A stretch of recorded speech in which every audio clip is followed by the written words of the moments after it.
Well, it's time for the Book Nook with Brent Snyder from Barnes & Noble. Thanks for joining us. Good to see you as always. Good to see you again. And I'm really excited about some of the books you have. And I'm not going to get ahead of myself, so I'm going to let you go ahead and kick this one off. You want to do the books first? Yes, let's do the books first. Okay, we'll do the books first. About one of them. All right, look. Anne Rice is perhaps best known for writing about vampires, perhaps then also witches. And she also wrote some really cool books about Jesus. Yeah. Well, these days she's writing about werewolves. Okay. Because she didn't really touch on it before with the vampire stuff, but this current trilogy or this current series is about werewolves. So her new book, which is The Wolves of Midwinter, is out. The latest in the Wolf Gift series. Very popular series, and she's been around a while, kind of very well known for writing a certain type of fantasy, supernatural fiction. Absolutely. I wonder if she's ever going to combine them, because, vampires and werewolves, they kind of go together. Well, that's what I was wondering, because she did actually combine the vampires with the witches. So I'm kind of waiting for it all to kind of come together into one series. Exactly. Yeah. Okay, let's talk about it. Okay, the new Bridget Jones book is out. Bridget Jones, Mad About the Boy. It's been like 14 years since the last novel was out. This is the third in the series.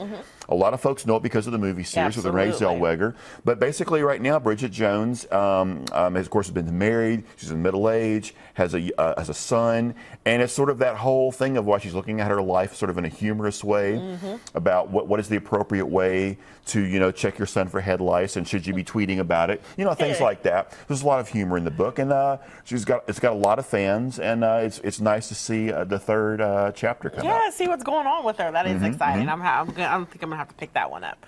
Okay, what else we have? Well, we have Scott Turow's Identical, which is about you have those story about your evil twin. You got identical twins. A very popular politician and his twin brother who is getting out of prison for murder, and it may be flipping about who the real bad guy is. So it's that it's a mystery. So I can't really give up too much away without spoiling it. Absolutely, but that sounds like a fun one. Yeah. Okay. Now, PC Cass and Kristen Cass. House of Night series. This is called Revealed.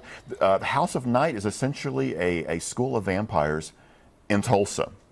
Yes, Tulsa. Okay, and so basically it's like girls having boyfriend problems, but it's a little more complicated when you have immortals running around town. Yeah, so that's a very popular teen series, The House of Night.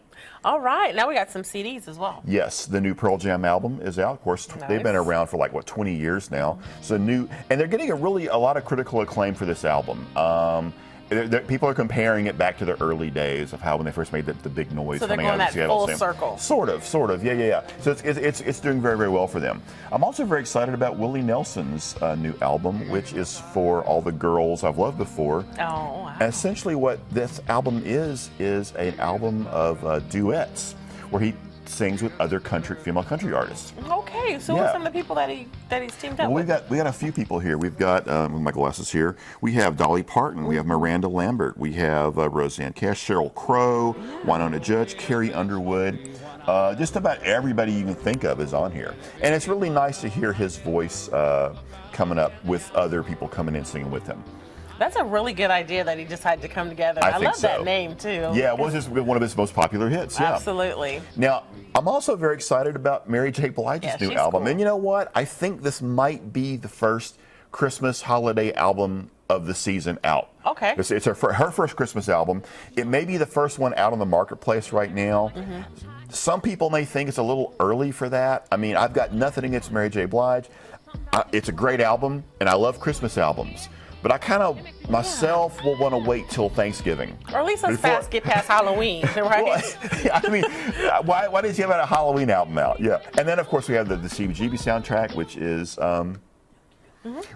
of course, the soundtrack for the film about the New York club that gave birth to bands like Blondie and the Talking Heads. All right, lots of fun stuff going on. You can pick them all up at Barnes & Noble. Anytime. All right, we're right back after the break.